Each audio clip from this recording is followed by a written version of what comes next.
வணக்கம். ராகவ விஷன் செய்திகளுக்காக சரிதா புண்ணியமூர்த்தி. விரிவான செய்திகளை காணும் முன் இன்றைய முக்கிய செய்திகள். புதுச்சேரி மாநிலத்தின் நீண்டகால கோரிக்கைகளை நிறைவேற்ற மத்திய அரசு நடவடிக்கை எடுக்க வேண்டும். உள்துறை அமைச்சர் கோவிந்த் மோகனிடம் முதலமைச்சர் ரங்கசாமி மனு அளித்துள்ளார். இந்தியாவில் வறுமை கோட்டிற்கு கீழ் உள்ளவர்களை குறைக்க அரசு நடவடிக்கை எடுத்து வருகிறது. புதுச்சேரியில் மத்திய நிதியமைச்சர் சீதாராமன் தெரிவித்துள்ளார். எஸ்சி எஸ்டி ஓபிசி பிரிவினருக்கான இடஒதுக்கீட்டை எதிர்க்கும் காங்கிரஸ் கட்சியை கண்டித்து புதுச்சேரி மாநில பாஜக சார்பில் கண்டன ஆர்ப்பாட்டம். ஜிப்மர் கூட்டுறவு சிக்கன மற்றும் கடன் வழங்கும் சங்க நிர்வாகிகளுக்கான தேர்தல். ஜிப்மர் ஊழியர்கள் வாக்களித்தனர். இனி விரிவான செய்திகள். புதுச்சேரி மாநிலத்தின் நீண்டகால கோரிக்கைகளை நிறைவேற்ற மத்திய அரசு நடவடிக்கை எடுக்க வேண்டும் என்று உள்துறை அமைச்சர் கோவிந்த் மோகனிடம் முதலமைச்சர் ரங்கசாமி மனு அளித்துள்ளார். மத்திய அரசின் உள்துறை செயலர் கோவிந்த் மோகன் தலைமைச் செயலர் உள்ளிட்ட அரசு செயலர்கள் மற்றும் காவல்துறை உயர் அதிகாரிகளுடன் ஆலோசனை நடத்தினார். அப்போது மத்திய அரசின் உதவியுடன் புதுச்சேரியில் செயல்படுத்தப்படும் முதன்மை திட்டங்களின் நிலை குறித்தும் புதுச்சேரியில் நடைமுறைப்படுத்தப்பட்டுள்ள புதிய குற்றவியல் சட்டங்கள் குறித்தும் விளக்கி கூறினார். ஆய்வுக் கூட்டத்தை முடித்த பின்னர் சட்டப்பேரவை வளாகத்தில் முதலமைச்சர் ரங்கசாமியை மத்திய உள்துறை செயலர் கோவிந்த் மோகன் மரியாதை நிமித்தமாக சந்தித்தார். அப்போது புதுச்சேரி விமான நிலையம் விரிவாக்கம் செய்ய 3925 கோடி ரூபாயும், ஒருங்கிணைந்த சட்டப்பேரவை வளாகம் கட்ட 420 கோடி ரூபாயும், மருத்துவம் மற்றும் சட்ட பல்கலைக்கழகம் அமைப்பதற்காக 983 கோடி ரூபாயும், ஒட்டுமொத்தமாக 5828 கோடி நிதியை மத்திய அரசு வழங்க வேண்டும் உள்ளிட்ட வளர்ச்சி திட்ட பணிகளுக்கான தொகை மற்றும் நிலுவையில் உள்ள திட்டங்களுக்கு மத்திய அரசு ஒப்புதல் அளிக்க வேண்டும் என்ற கோரிக்கை அடங்கிய மனுவை மத்திய உள்துறை செயலரிடம் முதலமைச்சர் ரங்கசாமி அளித்தார். இதனிடையே சட்டப்பேரவை வளாகத்தில் மத்திய உள்துறை செயலரை சட்டமன்ற எதிர்க்கட்சித் தலைவர் சிவா தலைமையில் திமுக சட்டமன்ற உறுப்பினர்கள் சந்தித்து மனு அளித்தனர். அந்த மனுவில் புதுச்சேரிக்கு மாநில அந்தஸ்து வழங்க வேண்டும், மரபு கடனை தள்ளுபடி செய்ய வேண்டும், வருவாய் பற்றாக்குறை பிரச்சினைகளை தீர்வு காண வேண்டும், தொழிலாளர்கள் புத்துயிர் பெறும் வகையில் சிறப்பு திட்டங்கள் செயல்படுத்த வேண்டும், மின்துறை தனியார் மயமாக்க கூடாது உள்ளிட்ட கோரிக்கைகள் அடங்கிய மனுவை அளித்தனர்.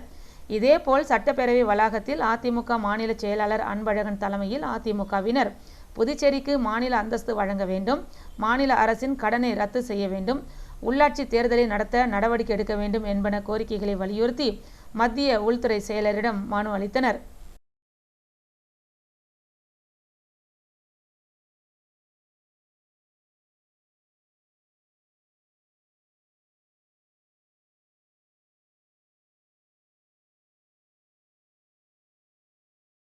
இந்தியாவில் வறுமை கோட்டிற்கு கீழ் உள்ளவர்களை குறைக்க அரசு நடவடிக்கை எடுத்து வருகிறது என்று புதுச்சேரியில் மத்திய நிதியமைச்சர் நிர்மலா சீதாராமன் தெரிவித்துள்ளார்.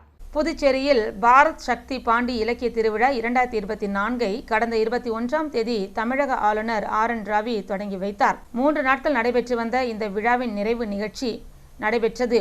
இதில் மத்திய நிதியமைச்சர் நிர்மலா சீதாராமன் சிறப்பு விருந்தினராக கலந்து கொண்டார். முன்னதாக விஞ்ஞானி மற்றும் அரசியல் விமர்சகர் ஆனந்த் ரங்கநாதன் வரவேற்று பேசினார். தொடர்ந்து பேசிய மத்திய அமைச்சர், நாட்டின் ஒட்டுமொத்த வளர்ச்சிக்கும் சமூக சூழல் நன்றாக அமைய வேண்டும். நமக்கு அனுபவம் வாய்ந்த பிரதமர் கிடைத்துள்ளார். அதன் அடிப்படையில் நமது நாட்டில் உள்ள பொருளாதாரம் அனைத்து தரப்பினருக்கும் வளர்ச்சியை கொண்டு வரும் வகையில் இப்போது செயல்படுத்தப்படுகின்றது. தற்போது ஊழலற்ற நிர்வாகம் தொடர்ந்து சாத்தியமாகி வருகின்றது. அனைத்து திட்டங்களும் வெளிப்படைத் தன்மையுடன் செயல்பட்டு வருகின்றது. ஒப்பந்தம் கோரும் அனைத்து நடவடிக்கைகளும் டிஜிட்டல் நிர்வாகத்திற்கு உட்படுத்தப்பட்டுள்ளது. இதனால் தவறுகளுக்கு இடமில்லாமல் நிர்வாகம் நடைபெறுகின்றது. நல்ல குடிநீர், சுகாதார காப்பீடு திட்டம், கல்வி உள்ளிட்ட பல திட்டங்களை மக்களுக்கு செயல்படுத்த முடிகின்றது. நாட்டின் பொருளாதார வலிமையை அனைவரும் உணர்கின்றனர். அதன் அடிப்படையில்தான் 3வது முறையாக நரேந்திர மோடி பிரதமராகி உள்ளார். தன்னுடைய அடிப்படை கட்டமைப்பில் இந்தியா உறுதியாக உள்ளது. அதன்படி தேச பாதுகாப்புக்கு பிரதமர் முன்னுரிமை அளித்து வருகிறார். மேலும் கலாச்சார பண்பாடுதான் நம் நாட்டை ஒருங்கிணைக்கின்றது. அதற்கான திட்டங்களை செயல்படுத்துகின்றோம். பிரதமர் பல நாடுகளுக்கு சென்று வருவதால் அந்த நாடுகளில் நம்முடைய கலாச்சாரத்தை செயல்படுத்துகின்றனர் என்று அவர் தெரிவித்தார். முன்னதாக நிகழ்ச்சியில் கலந்து கொள்ள வந்த மத்திய நிதியமைச்சர் நிர்மலா சீதாராமனை அரவிந்தோ சொசைட்டி பொறுப்பாளர்கள் வரவேற்றனர். தொடர்ந்து நிர்மலா சீதாராமனின் பள்ளி ஆசிரியை சபிதா அவருக்கு பூங்கொத்து கொடுத்து வாழ்த்தினார். அப்போது நிர்மலா சீதாராமன் ஆசிரியை காலில் விழுந்து ஆசி பெற்றார். எஸ்சி எஸ்டி ஓபிசி பிரிவினருக்கான இடஒதுக்கீட்டை எதிர்க்கும் காங்கிரஸ் கட்சியை கண்டித்து புதுச்சேரி பாஜக கட்சி சார்பில் கண்டன ஆர்ப்பாட்டம் நடைபெற்றது. எஸ்சி, எஸ்டி, ஓபிசி பிரிவினருக்கான இடஒதுக்கீட்டை எதிர்க்கும் காங்கிரஸ் அரசை கண்டித்து புதுச்சேரி மாநில பாஜக சார்பில் கண்டன ஆர்ப்பாட்டம் நடத்தப்போவதாக அறிவிக்கப்பட்டிருந்தது. அதன்படி கண்டன ஆர்ப்பாட்டம் புதுச்சேரி மாநில பிஜேபி தலைவர் செல்வ கணபதி தலைமையில் அண்ணா சிலை சதுக்கத்தில் நடைபெற்றது. இந்த ஆர்ப்பாட்டத்தில் சிறப்பு அழைப்பாளராக பிஜேபி பட்டியல் அணி மேலிட பொறுப்பாளர் முகேஷ்குமார் கலந்து கொண்டு கண்டன உரையாற்றினார். தொடர்ந்து புதுச்சேரி மாநில பாஜகவின் பல்வேறு பிரிவுகளைச் சேர்ந்த நிர்வாகிகள் மற்றும் 100க்கும் மேற்பட்ட தொண்டர்கள் கலந்து கொண்டு கோரிக்கைகளை வலியுறுத்தி கண்டன கோஷங்களை எழுப்பினர். கும்பல் கூடுது பாருங்க, அந்த ஸ்டேடியமே நிறைஞ்சு போச்சு. அந்த அவுத்து போடுறாங்க. நம்ம பாரத பிரதமர் கிட்ட கை கொடுக்கிற ஷேக்கன் வச்சிருந்த போஸ்ட் அடிச்சு ஓட்டினா அவங்க பிரைம் மினிஸ்டர் ஆயிடுறாங்க அடுத்த கண்ட்ரியில. அந்த மாதிரி நிலைமை இருக்குது. நம்ம பாரத பிரதமர்கிட்ட கை கொடுத்து அந்த கை கொடுக்குற போட்டோ காமிச்சு ஓட்டு வாங்கிடுறான் மற்ற கண்ட்ரியில. புதுச்சேரி ஜிப்மர் கூட்டுறவு சிக்கன மற்றும் கடன் வழங்கும் சங்க நிர்வாகிகளுக்கான தேர்தல் நடைபெற்றது. புதுச்சேரி ஜிப்மர் கூட்டுறவு சிக்கன மற்றும் கடன் வழங்கும் சங்க நிர்வாகிகளுக்கான தேர்தல் நடத்தப்பட்டு நிர்வாகிகள் தேர்ந்தெடுப்பது வழக்கம். அதன்படி கடந்த 3 ஆண்டுகளுக்கு முன்பு தேர்ந்தெடுக்கப்பட்ட நிர்வாகிகளின் பதவிக்காலம் நிறைவடைந்த நிலையில் கூட்டுறவு சிக்கன மற்றும் கடன் வழங்கும் சங்கத்திற்கு புதிய நிர்வாகிகளை தேர்ந்தெடுப்பதற்கான தேர்தல் நடைபெற்றது. ஜிப்மர் சமுதாய நலக்கூடத்தில் நடைபெற்ற இந்த தேர்தலில் group A, group B, group C ஆகிய 3 பிரிவுகளுக்கு 5 இயக்குநர்கள், தலைவர், செயலாளர் மற்றும் இணை செயலாளர், பொருளாளர் உள்ளிட்ட 10 பதவிகளுக்கு 20 பேர் போட்டியிட்டனர். தேர்தலில் போட்டியிடும் வேட்பாளர்களுக்கு பிரத்யேகமாக எண்கள் ஒதுக்கப்பட்டு வாக்குப்பதிவு நடைபெற்றது. இந்த வாக்குப்பதிவில் மருத்துவர்கள், செவிலியர்கள், டெக்னீஷியன்கள் மற்றும் பல்நோக்கு ஊழியர்கள் என பலதரப்பட்ட ஊழியர்களும் தேர்தலில் வாக்களித்தனர். உழவர்கரை சிவசக்தி நகரில் சாலை அமைக்கும் பணிக்கான பூமி பூஜை நடைபெற்றது. புதுச்சேரி உழவர்கரை தொகுதிக்குட்பட்ட மேரி உழவர்கரை சிவசக்தி நகரில் 20 லட்சம் ரூபாய் மதிப்பீட்டில் சாலை அமைக்கும் பணிக்கான பூமி பூஜை நடைபெற்றது. இதில் சிறப்பு விருந்தினராக தொகுதி சட்டமன்ற உறுப்பினர் சிவசங்கர் கலந்து கொண்டு சாலை அமைக்கும் பணிகளை பூமி பூஜை செய்து துவக்கி வைத்தார். நிகழ்ச்சியின் போது உழவர்கரை நகராட்சி ஆணையர் சுரேஷ்ராஜ், இளநிலை பொறியாளர் சிவகுமார், உதவி பொறியாளர் கலியபெருமாள், செயற்பொறியாளர் மலைவாசன் ஆகியோர் உடனிருந்தனர். மேலும் ஊர் முக்கிய பிரமுகர்கள் முருகன், கணேஷ், நாகராஜன், பார்த்திபன், பலராமன், ஜெயசங்கர், பாஸ்கரன், சுப்பராயலு, ஜெயமூர்த்தி, ராஜவேல், பழனி, இளந்திரையன் ஆகியோர் உடனிருந்தனர்.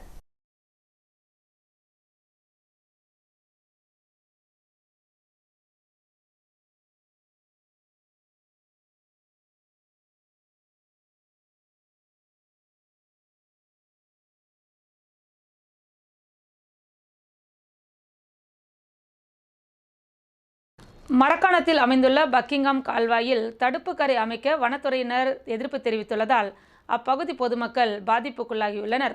விழுப்புரம் மாவட்டம் மரக்காணம் பகுதியில் சுமார் 40,000 ஏக்கர் பரப்பளவில் சதுப்பு நிலப்பகுதி அமைந்துள்ளது. இந்த சதுப்பு நிலப்பகுதியில் மரக்காணம் பகுதியிலிருந்து ஆந்திர மாநிலத்தில் உள்ள காக்கிநாடா வரை பக்கிங்ஹாம் கால்வாய் செல்கின்றது. இந்த கால்வாயில் ஆண்டு முழுக்க தண்ணீர் நிரம்பி இருக்கும். இந்த தண்ணீரை பயன்படுத்தி பல ஆண்டுகளுக்கு முன் கால்வாயின் அருகில் இருக்கும் கிராம மக்கள் தங்களது விளைநிலங்களுக்கு தண்ணீர் பாய்ச்சியுள்ளனர். இந்நிலையில் பருவகால மாற்றத்தின் காரணமாக கடல் நீர் பக்கிங்ஹாம் கால்வாயில் கலந்துள்ளது. இதனால் இந்த கால்வாயில் இருந்த நீர் உப்பு நீராக மாறாமல் தடுக்கும் வகையில் ஆங்கிலேயர் காலத்தில் மரக்காணம் பேரூராட்சிக்குட்பட்ட காக்காபாளையம் கிராமத்திற்கும் கந்தாடு ஊராட்சிக்கு உட்பட்ட முதலியார்பேட்டை கிராமத்திற்கும் இடையே பக்கிங்ஹாம் கால்வாயில் தடுப்பு அணை கட்டியுள்ளனர். ஆங்கிலேயருக்கு பிறகு இந்த அணையை முறையாக பராமரிக்கவில்லை.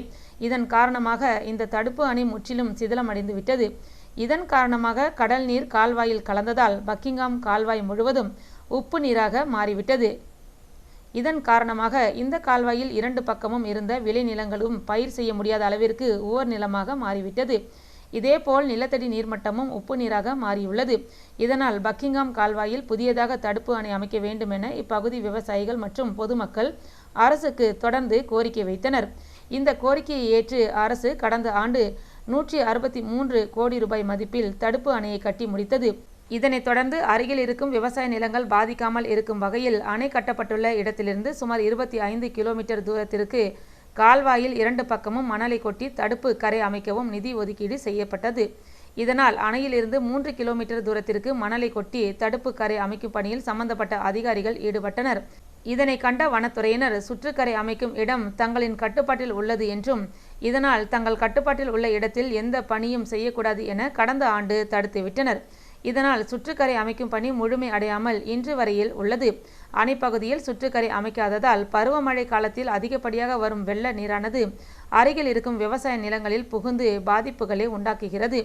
இதனால் விவசாய நிலத்திற்கு பாதிப்பு ஏற்படாமல் இருக்க சுற்றுக்கரை அமைக்க வேண்டும் என விவசாயிகள் சம்பந்தப்பட்ட அதிகாரிகளுக்கு கோரிக்கையை விடுத்துள்ளனர்.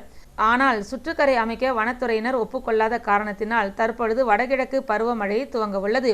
இந்த மழையினால் கால்வாயின் அருகில் இருக்கும் விவசாய நிலம் மற்றும் பாதிக்கப்படாமல் இருக்க பக்கிங்ஹாம் கால்வாயில் புதியதாக கட்டப்பட்டிருந்த அணையின் 2 மதகு ஷட்டர்களை உடைத்து கால்வாயில் வரும் மழை நீரானது உடனடியாக கடலில் கலக்கும் வகையில் பொதுப்பணித்துறையினர் 2 இடங்களில் அணையை உடைக்கும் பணியில் தொடர்ந்து ஈடுபட்டு வருகின்றனர். இந்த பகுதியில் ஏன் பல கோடி ரூபாய் மதிப்பில் புதிய தடுப்பு அணை கட்டினார்கள், ஏன் அணை கட்டப்பட்டு 1 ஆண்டிற்குள் அந்த அணையை உடைக்கிறார்கள் என்ற விவரமும் தெரியாமல் அணையை உடைப்பதை பார்க்கும் பொதுமக்கள் வேதனையுடன் கூறி செல்கின்றனர். இங்கு உடைக்கப்படும் தடுப்பு அணை மீண்டும் கட்டப்படுமா அல்லது சுற்றுக்கரை அமைக்கும் பணி போல் பாதியிலே நிறுத்தப்படுமா என்பதே இப்பகுதி பொதுமக்களின் கேள்வியாக உள்ளது. இலங்கை தேர்தல் பற்றி தங்களுக்கு கவலை இல்லை என்று கீழ்புதுப்பட்டு அகதிகள் முகாமில் தங்கியுள்ள இலங்கை தமிழர்கள் தெரிவித்துள்ளனர். விழுப்புரம் மாவட்டம் கீழ்புத்துப்பட்டு கிராமத்தில் இலங்கை தமிழர் மறுவாழ்வு மையம் 1990ஆம் ஆண்டு முதல் செயல்பட்டு வருகின்றது. இங்கு 450 குடும்பங்கள் வசித்து வருகின்றனர். இலங்கையில் தேர்தல் நடைபெற்று வருவது குறித்து இவர்களிடம் கேட்டதற்கு, இலங்கையில் என்ன நடந்தாலும் எங்களுக்கு கவலை இல்லை, இனி நாங்கள் தமிழர்கள்தான், இந்தியாதான் எங்கள் தாய்நாடு, அங்கு யார் வந்தாலும் எங்களுக்கு கவலை இல்லை, எங்களது உறவினர்களை கொன்ற ஊருக்கு நாங்கள் செல்ல மாட்டோம், இனி இந்தியாதான் எங்களுக்கு எல்லாமே, இந்தியாவில் குடியுரிமை கிடைத்தால் போதும் என்று தெரிவித்தனர். திருபுவனை சட்டமன்ற தொகுதிக்குட்பட்ட பகுதிகளில் தார் சாலை அமைப்பதற்கான பூமி பூஜை நடைபெற்றது. புதுச்சேரி மாநிலம் மண்ணாடிப்பட்டு கொம்யூன் திருபுவனை சட்டமன்ற தொகுதிக்குட்பட்ட மதகடிப்பட்டு பாளையம் மந்தகரி சந்திப்பு முதல் மடுகரை பிரதான சாலை சந்திப்பு வரை 77 லட்சம் ரூபாய் மதிப்பீட்டில் புதிய தார் சாலை அமைப்பதற்கான பூமி பூஜை நடைபெற்றது. இதில் திருபுவனை தொகுதியின் சட்டமன்ற உறுப்பினர் அங்காளன் கலந்து கொண்டு விழாவிற்கு தலைமை தாங்கி பூமி பூஜை செய்து பணிகளை தொடங்கி வைத்தார். இந்நிகழ்ச்சியில் முதன்மை பொறியாளர் தீனதயாளன், பொதுப்பணித்துறை கண்காணிப்பு பொறியாளர் வீரசெல்வம், பொதுப்பணித்துறை தெற்கு கட்டிடங்கள் மற்றும் சாலை சேறு பொறியாளர் சந்திரகுமார், உதவி பொறியாளர் தனசேகரன், இளநிலை பொறியாளர் கிருஷ்ணன், பணி மேற்பார்வையாளர் முத்துகிருஷ்ணன் மற்றும் மண்ணாடிப்பட்டு கொம்யூன் பஞ்சாயத்து ஆணையர் எழில்ராஜன், உதவி பொறியாளர் மல்லிகார்ஜுனன், காவல்துறை உதவி ஆய்வாளர் இளங்கோ மற்றும் ஊழியர்கள், கிராம பொதுமக்கள் மற்றும் சட்டமன்ற உறுப்பினரின் ஆதரவாளர்கள் பலர் கலந்து கொண்டனர்.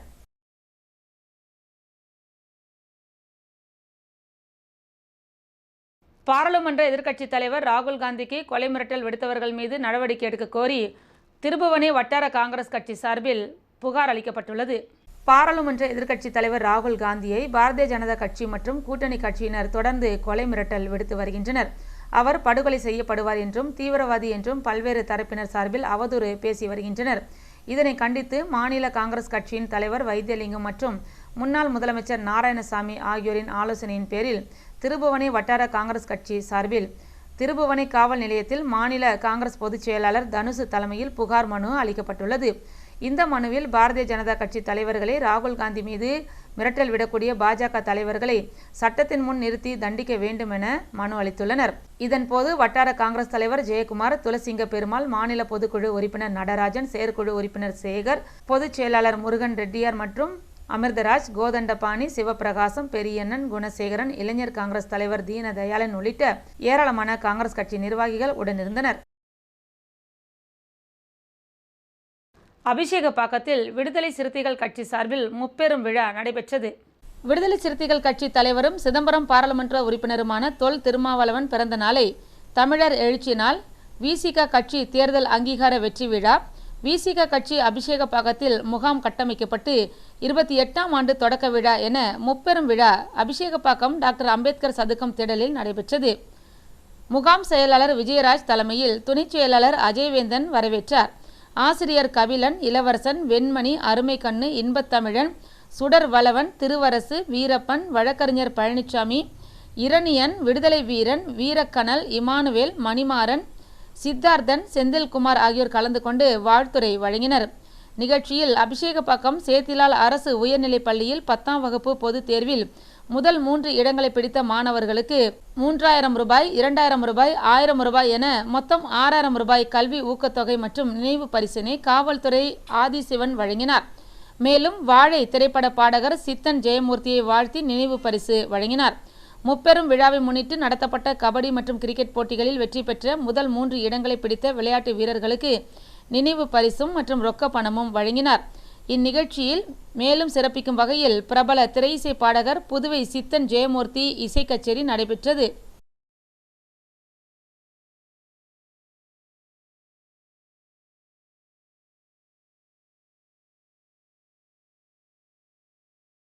தந்தை பெரியாரின் பிறந்தநாளை முன்னிட்டு சாதி ஒழிப்பு வாகன பயணம் நடைபெற்றது.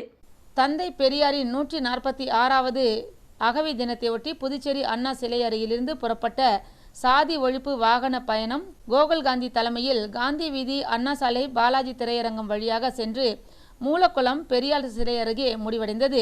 இதனையடுத்து பெரியாரின் சிலைக்கு மாலை அணிவித்து மரியாதை செலுத்தி வீர முழக்கமிட்டனர். இதில் பெரியார் திராவிட விடுதலை கழகம், அலைகள் இயக்கம், பிரெஞ்சு இந்திய மக்கள் கழகம், பாதிக்கப்பட்டோர் கழகம், பெரியார் அம்பேத்கர் தானி ஓட்டுநர் சங்கம், நோயல் நடைபாதை வியாபாரிகள் சங்கத்தினர் பலர் கலந்து கொண்டனர்.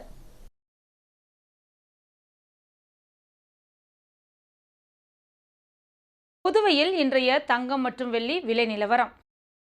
தங்கம் 1 கிராம் 6980 ரூபாய், 1 பவுன் 55,840 ரூபாய். வெள்ளி 10 கிராம் 950 ரூபாய். மீண்டும் இன்றைய முக்கிய செய்திகள். புதுச்சேரி மாநிலத்தின் நீண்டகால கோரிக்கைகளை நிறைவேற்ற மத்திய அரசு நடவடிக்கை எடுக்க வேண்டும். உள்துறை அமைச்சர் கோவிந்த் மோகனிடம் முதலமைச்சர் ரங்கசாமி மனு அளித்துள்ளார். இந்தியாவில் வறுமை கோட்டிற்கு கீழ் உள்ளவர்களை குறைக்க அரசு நடவடிக்கை எடுத்து வருகிறது. புதுச்சேரியில் மத்திய நிதியமைச்சர் சீதாராமன் தெரிவித்துள்ளார். SC, ST, OBC பிரிவினருக்கான இடஒதுக்கீட்டை எதிர்க்கும் காங்கிரஸ் கட்சியை கண்டித்து புதுச்சேரி மாநில பாஜக சார்பில் கண்டன ஆர்ப்பாட்டம். ஜிப்மர் கூட்டுறவு சிக்கன மற்றும் கடன் வழங்கும் சங்க நிர்வாகிகளுக்கான தேர்தல். ஜிப்மர் ஊழியர்கள் வாக்களித்தனர். இத்துடன் செய்திகள் நிறைவடைந்தன. வணக்கம்.